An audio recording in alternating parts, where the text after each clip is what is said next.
સુરતના લિંબાયત વિસ્તારમાં કારખાના માલિક સાથે બે એકાઉન્ટન્ટે છેતરપિંડી કરી છે। યશ વિવિંગના કારખાનામાંથી 1.37 કરોડનું કાપડ બારોબાર વેચી નાખ્યું। માલિકે ઉઘરાણી કરી તો ઝેરી દવા પી આત્મહત્યાની ચીમકી આપી। એક એકાઉન્ટન્ટ 17 વર્ષથી તો બીજો 9 વર્ષથી અહીં નોકરી કરતો હતો। કારખાના માલિકે આ બંને સામે પોલીસમાં ફરિયાદ નોંધાવી અને પોલીસે ફરિયાદના આધાર પર આ બંને એકાઉન્ટન્ટની ધરપકડ કરી છે। तो सूरत में आ बने एकाउंटंट है कि जेमने 17 वर्षथी अने बीजो 9 वर्षथी अहीं नौकरी करतो हतो अने तेमने जे मोटो कापड़नो जत्थो छे ते बारोबार वेची नाख्यो हतो अने तेने लई कारखाना मालिके बंने सामे पोलीसमां फरियाद आपता बंनेनी धरपकड करवामां आवी छे।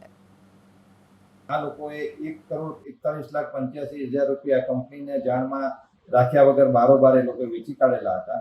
આ જ્યારે ફરિયાદી છે એમણે ઓડિટિંગ કરતા એ લોકોના ધ્યાનમાં આવેલું હતું કે બંને એકાઉન્ટન્ટે કંપનીની જાણ બહાર વેચી લીધું છે।